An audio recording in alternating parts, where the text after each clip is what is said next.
Previously on the Rambling Thoughts of Insanity's Lightbulb, the Great Word Massacre of 1987.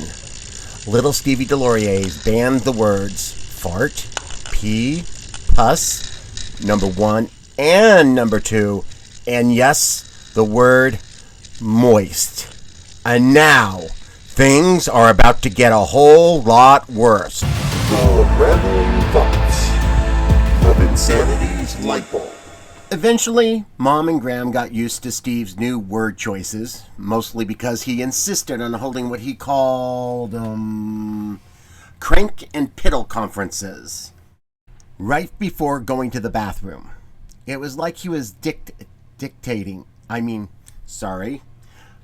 narrating a top-secret protocol memo. But the most controversial word war came when Calvin Klein himself allegedly sued Stevie for the right to keep calling them underwear. Little Stevie was shattered. He stopped wearing his prize purple Calvin Klein snuggle trunks and banned all his teddy bears from making any more. He vowed never to utter the word underwear again. I mean, the U word again. The approved replacement was the word unmentionables. And even though most of the words in the English language somehow survived, little Stevie did not give up and still tried to banish several words from existence. As I've told you in episode 4, most of the words that displeased him weren't even bad. He either did not like the way they sounded, or just didn't like their attitude. As the years rolled along, in little Stevie's paranoid mind, he was convinced that all the words were secretly in cahoots, plotting to make him look foolish. But here's the weird part. The words, they never fought back. Mostly because little Stevie was the only kid they've ever met who could actually banish them from existence.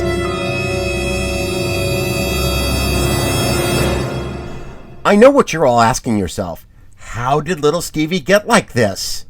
Well, there were 2 events in little Stevie's life that sent him completely over the edge. Not only psychological, but also began his word phobia.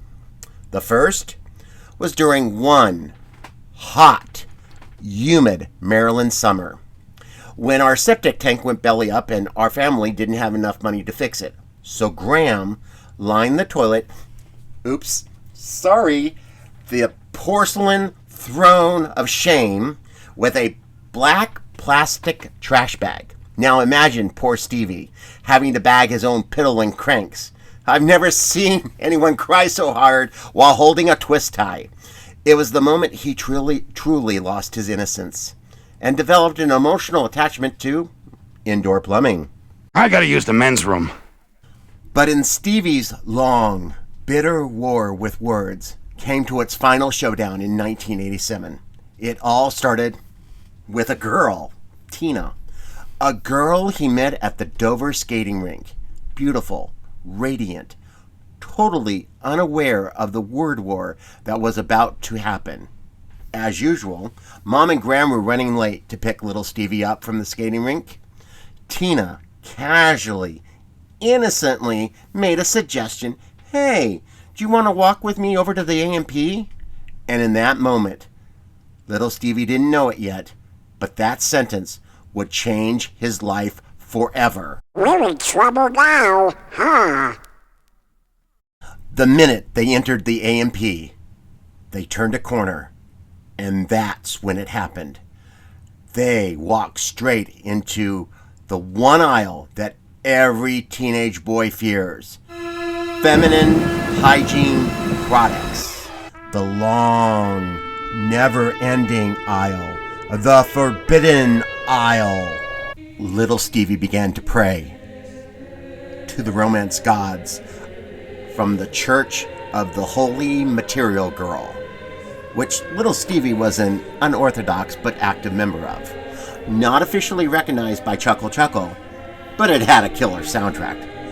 But no relief came. This aisle, this hallowed horror corridor, came with a whole new set of unmentionable words. Tampons, panty liners, vaginal moisturizers, yeast infection treatments. Sure, he's heard of all these things before, but now all those words on the packaging seem to leap off the shelves like something breathing heavily behind him. But when you turn around, nothing is there. And just like that, the Great Word Massacre of 1987 began. The shelves were stacked high with boxes of feminine care items, some heavy, some light, some with wings. And little Stevie wondered if they actually been assigned to Top Gun. Poor little Stevie had no clue. None at all. Not until he found himself staring down at a wall of monstrous pink packaging that screamed, "Stay free!" And for a reason known only to him, and possibly the romance gods, Stevie decided that the best thing to do was to climb onto the top of the shelf, which was more than 20 feet in the air, and that's when it really got strange.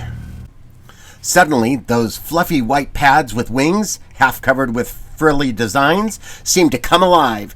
It was like a squadron of fighter jets taking flight, launching straight at little Stevie's face. The horror! He generally thought he was under attack. He looked like a very awkward King Kong. And honestly, he wasn't wrong.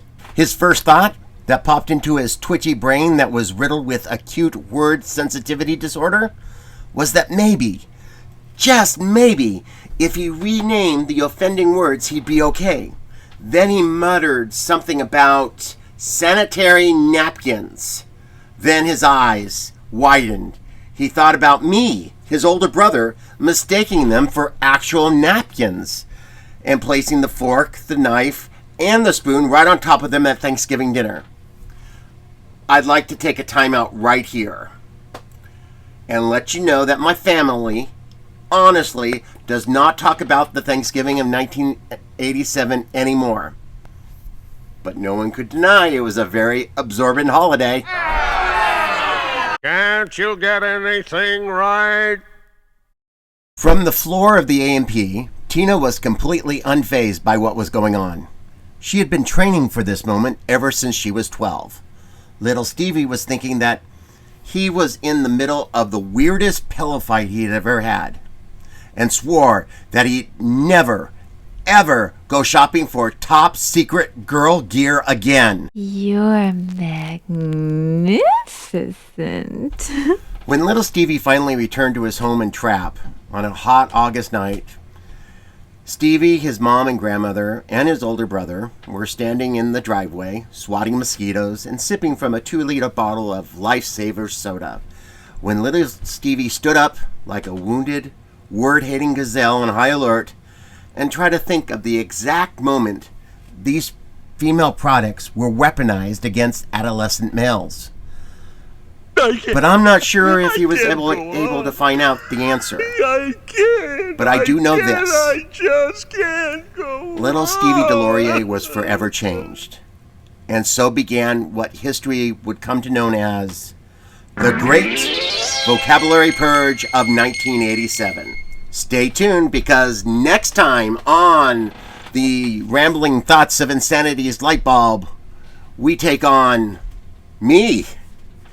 So remember to like, subscribe, leave a comment or two, and remember to tune in next week. The Rambling Thoughts of Insanity's Light Bulb.